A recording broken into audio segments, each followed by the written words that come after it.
দুজনই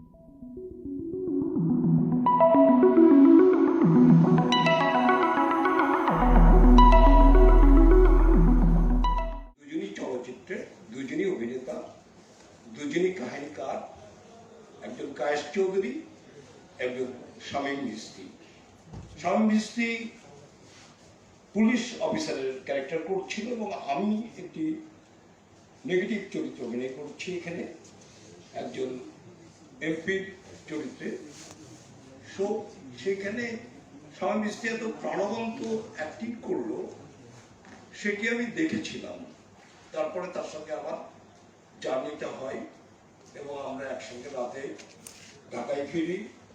ঢাকায় ফেরার পথে তার অনেকগুলো আফসোস ছিল, চলচ্চিত্র প্রতি তার যে দুর্বলতা ছিল সেই কথাগুলো বলেছিল। এফডিসি প্রান্তরে এইখানে অনেক বছর এসেছি, নানা চলচ্চিত্রের নানা সংগঠকের সঙ্গে, পরিচালকের সঙ্গে নানাভাবে চেষ্টা করেছে চলচ্চিত্র অভিনয় করবার, সংগ্রাম করেছে। শেষে চলচ্চিত্রের বাইরে এসেও আমাদের টেলিভিশন মিডিয়াতে কাজ করেছে। শামীম চিশতির এই অকাল প্রয়াণ, তার প্রতি আবারও আমি শ্রদ্ধা নিবেদন করছি এবং আপনাদেরকে অনুরোধ করব, এই ছবি হয়তো তার শেষ ছবি, সেই ছবিটি আমরা তার জন্যই দেখব, তার কাছে যাব, তার প্রতি আমরা কৃতজ্ঞতা জানাবো, যেহেতু জীবিত অবস্থায় এই শিল্পীর প্রতি আমরা যথার্থ সম্মান মূল্যায়ন করতে পারিনি।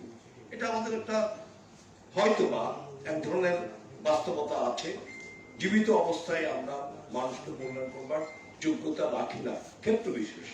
স্বামী স্ত্রী হঠাৎ করে আমাদের মাঝ থেকে চলে গেল। শামীম চিশতির আজকে মনে পড়ছে বেশি করে এই কারণেই যে আজকের দিনে তার বক্তব্য শুনলে আরো ভালো লাগতো।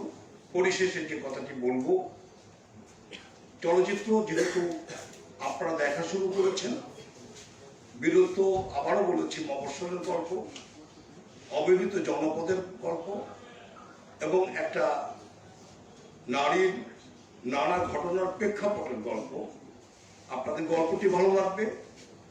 রানা ওইখানকারই ছেলে, যে গল্পটি ওখান থেকে তুলে নিয়ে এসেছে, জীবন থেকে দেখায় গল্প।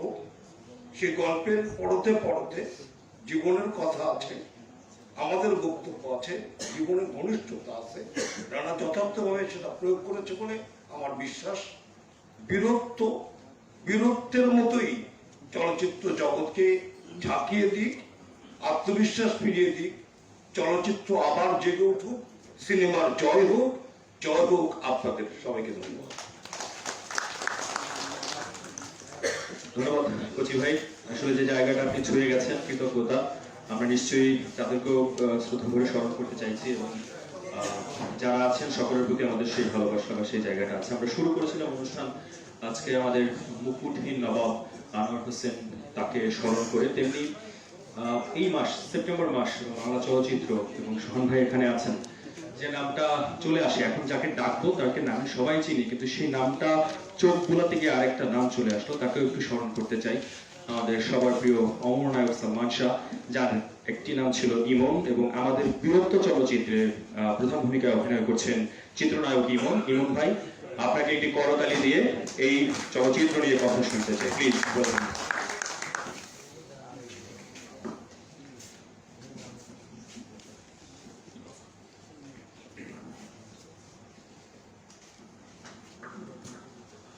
আসসালামু আলাইকুম, গুড ইভিনিং এভরিওয়ান।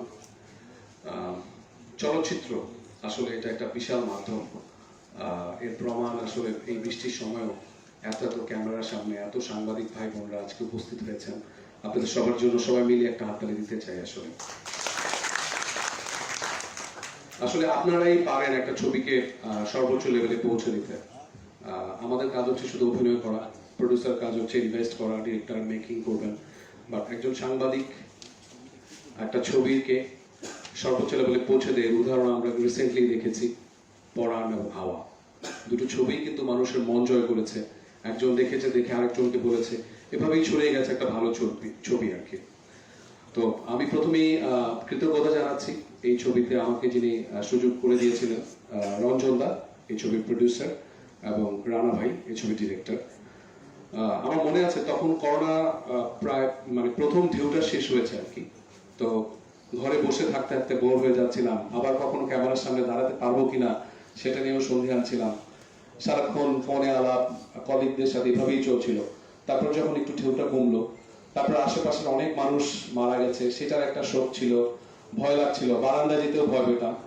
তো শুটিং অল্প অল্প শুরু হয়েছিল, নাটকের কিছু নাটক দেখলাম যে শুরু হয়েছিল, এর মধ্যে অনেক আইনগত সমস্যা, নাসিম ভাইরা বললো যে করা যাবে না বা এরকম অনেক ঝামেলা। তো ফিল্মটা যখন আমরা করতে যাই, আমরা প্রত্যেকটা আর্টিস্ট কিন্তু জীবনের ঝুঁকি নিয়েই শুটিং করতে গিয়েছিলাম। তখন মাস্ক 24 ঘন্টায় পরা থাকতো, এবং যেইখানে আমরা শুটিং করেছি পুরো মফস্বল শহরে, দৌলতদিয়া, ফেরিঘাট, তারপরে দৌলতদিয়া যে ব্রোথেলটা আছে সেখানে শুটিং করেছি, রাজবাড়ি, গোয়ালন্দ, ফরিদপুর, প্রত্যেকটা মফস্বলের প্রত্যেকটা জায়গায় আমরা চষে বেরিয়েছি শুটিং করতে যেয়ে। আর শুটিং করতে আমি যে ভূমিকা অভিনয় করেছি সেখানে আমার নাম doctor Raju. So doctor Raju হয়ে যাওয়ার জন্য কিন্তু আমাকে জাস্ট অ্যাপ্রন পড়লাম আর রাজু হয়ে গেলাম, ওরকম না। আমি সবসময় বলি যে একজন ডিরেক্টরই পারেন একজন আর্টিস্টকে ভালোভাবে তুলে ধরতে। আমার অনেক ছবি খারাপ গেছে, কিছু ছবি ভালো গেছে, আমি বলবো আমার চেয়ে বড় অবদান ছিল ডিরেক্টরদেরকে। আমাকে প্রেজেন্ট করার দায়িত্ব বা আমাকে বোঝানোর দায়িত্বটাও কিন্তু ডিরেক্টরের।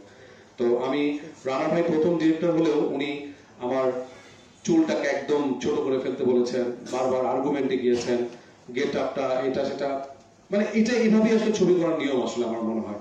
এবং আমি এখন পর্যন্ত আমার ক্যারিয়ারে যে কটা ছবি আমার মনে হয়েছে যে না, শুটিং করার সময় যে এই ছবিটা আমার ভালো লেগেছে, সেই ছবিটা হিট হয়েছে। আমার সামনে শাহিন ভাই আছেন, আমি ওনার সাথে 5 টাকার প্রেম করেছি। আমরা কাজ করছি আর মজা করছি, এবং আমরা দুজনে বলছি ভাই ছবিটা কিন্তু ক্লিক করার সম্ভাবনা আছে। সত্যিকার অর্থে আমার জীবনের সবচেয়ে বড় সুপার হিট ছবি 5 টাকার প্রেম, সবচেয়ে বড় হিট। শুটিং করার সময় বোঝা যায়। আমার লাল টিপ ছবিটার সময় আমি বুঝেছিলাম, আমার গহীনের শব্দ ছবি, এরকম আরো কিছু ছবি আছে। আবার কিছু ছবি আছে যেগুলো আমি করার সময় বুঝেছি যেগুলো আমার ভালো লাগছে না। কিন্তু বীরত্ব আমার সেই ছবি যেটা আমি শুটিং করার সময়, আমি জাস্ট বলার জন্য বলছি না আজকে, এটা হলে গেলেই বোঝা যাবে, আমি ফিল করেছি যে এই ছবিটা দর্শক পছন্দ করবে। এবং আমাকে যে বড় একটা ক্যারেক্টার দেওয়া হয়েছে, আমি জানি না আমি কতটুকু করতে পেরেছি, বাট আমি সর্বোচ্চ চেষ্টা করেছি। এরকম ক্যারেক্টার একজন অভিনেতা পাওয়া ভাগ্যের ব্যাপার আসলে। এবং সবচেয়ে বড় ব্যাপার হচ্ছে আশেপাশের মানুষগুলো। আমি যদি একদম কর্নার থেকে আসি, দিনার ভাই দেখতে সাদা সিধা ভোলা ভালা লোক মনে হলেও অভিনয়ের সময় উনি যে একজন রয়্যাল বেঙ্গল টাইগার, সেটা আমি হারে হারে টের পেয়েছি। ভীষণ, মানে ওনার চোখের কাজ, ওনার যে ভোকাল, যে ডেলিভারি দেয়, আমি রীতিমতো বিধ্বস্ত হয়ে যাচ্ছিলাম। এর জন্য খুব সিরিয়াস থাকতে হচ্ছে আমার অ্যাক্টিং এর সময়। তারপরে আমাদের নাসিম ভাই, ওনার গেটার দেখার সময় আমার ভয় লাগতো যে কি করছেন উনি, দুর্দান্ত। আর সালওয়া, সে আসলে নতুন হলেও তার ডেডিকেশন লেভেলটা এত বেশি ছিল, মানে ডক্টর দিনাতের ক্যারেক্টার মিশে যাওয়ার যে ব্যাপারটা ছিল সেটা তার মধ্যে দেখেছি। একটা ঘটনা বলি, আমরা দুজনে যেহেতু ডাক্তার ছিলাম, আমি একটু জাস্ট গল্পগুলো শেয়ার করি, আমি কোনো বক্তৃতা দিতে আসিনি, ছবির ভিতরকার গল্প। ডক্টর দিনাত যখন শুয়েছিল, যেহেতু আমরা সত্যিকার ডাক্তার না, তাকে সত্যি সত্যি সিরিঞ্জ পুশ করে দেওয়া হয়েছিল এই ছবি করার সময়। তারপর সেটা নিয়ে অনেকক্ষণ ব্রেক ছিল। আর আরেকজন আছেন নিপুণ আক্তারের কথা স্পেশালি বলছি। সে ন্যাশনাল অ্যাওয়ার্ড উইনার একজন অ্যাক্ট্রেস। সে, আপনারা অলরেডি জেনে গেছেন সে কোন ক্যারেক্টারটা প্লে করেছে। সে ব্রোথেলের সবচেয়ে সুন্দরী একজন মেয়ে, যাকে সবাই কাছে পেতে চায়, সেই ক্যারেক্টারটা সে করেছে। এখন নিপুণ ওখানে যে গেট আপটা নিয়েছে, তো এখানে তো অনেক মানুষ রান্নাবান্না অনেকেই আসে যায়, তো আমরা একটা ঘরের মধ্যে শুটিং করছিলাম। তো নিপুণ এবং আরেকজন আছে আমাদের জেসমিন আপা, দুজনই ব্রোথেলের মেয়ে, এবং আশেপাশে কিছু ব্রোথেলের মেয়েও ছিল। তারা এক জায়গায় দাঁড়িয়ে ছিল, তো কিছু কাস্টমার এসে তাদের দুজনের সাথে দেখলাম আলাপ শুরু করে দিয়েছিল যে ওদেরকে চায়। তো মানে তাদের গেট আপ বা যে গেট আপ করে নিয়েছে ওরকম, আমরা খুব মজা করেছিলাম। আমরা যে দেখুন যাও, যান। তো আসলে এত রিয়েলিস্টিক ছিল। সব মিলে আমি বলবো যে বীরত্ব। আরেকটা কথা বলবো যে আমাদের দেশে বীর কিন্তু অনেকেই আছেন, যেমন পুলিশ বীর, আর্মিরা বীর, তারপর আমাদের কৃষকরাও বীর, আমাদের যারা কৃষি কাজ করেন, তারপর র্যাব। তো পুলিশকে নিয়ে কিন্তু ছবি হয়েছে, এবং পুলিশের প্রতিনিধি হয়ে আমাদেরই কোনো কলিগ কাজ করেছেন, সেটা সফল হয়েছে। তারপর র্যাবের র্যাবের একটা ছবি 23 তারিখে রিলিজ পাবে, অপারেশন সুন্দরবন। তার মানে র্যাবেরও রিপ্রেজেন্টেটিভ আছে, আমাদের কলিগরাই, আমাদের বন্ধুরাই। তা আমি এখানে রিপ্রেজেন্ট করেছি ডাক্তার, একজন ডাক্তার হয়ে আমি রিপ্রেজেন্ট করেছি। এবং ডাক্তাররা কিন্তু করোনার মধ্যে দেখেছি তারা কত বড় বীর, এবং সেই বীর থেকে কিন্তু বীরত্ব ছবি। আর ডাক্তার সবচেয়ে বড় বীর এই কারণে বলবো যে ডাক্তারের কাছে পুলিশকেও আসতে হয়, র্যাবকেও আসতে হয় চিকিৎসার জন্য অ্যাটলিস্ট। তারপরে ডাক্তার কত বড় বীর। আর আমরা অনেক সময় রাজনীতি নিয়ে অনেক কথা বলি, রাজনীতি দূর, দেশের কি অবস্থা, দেশে এইটা হচ্ছে না, দেশে সেইটা হচ্ছে না। আবার অনেক সময় ভয় পাই, না এটা বলা যাবে না, ঝামেলা আছে। কিন্তু এই ছবিতে মন খুলে কথা বলেছি আমি, সেটা রাজনীতির পক্ষে হোক বিপক্ষে হোক, বা পুলিশের বিপক্ষে হোক বা পক্ষে হোক। মানে একজন ডাক্তার যে শুধু মানুষের চিকিৎসাই দেয় না, মানে ওষুধ দিল রোগ ভালো হয়ে গেলো এরকম ডাক্তার না কিন্তু আমি এখানে সমাজের ড্রাগস, আমাদের এখানে পলিটিক্স এর, ওই যে আমাদের এমপি সাহেব আছেন কচি ভাই, উনি এমপি সাহেব ছিলেন, খুব খারাপ এমপি। তারপর দিনার ভাই তো আছেই, আরো বড় খারাপ মানুষ, মাফিয়া। নাসিম ভাই তো কিলার। তারপরে খারাপ অভ্যাসও আছে, ব্রথেলেও যায়। তো এই ধরনের মানুষের বিরুদ্ধে কথা বলার জন্য আমি ডাক্তারি পেশার বাইরেও বেশ কিছু প্রতিবাদ করেছি।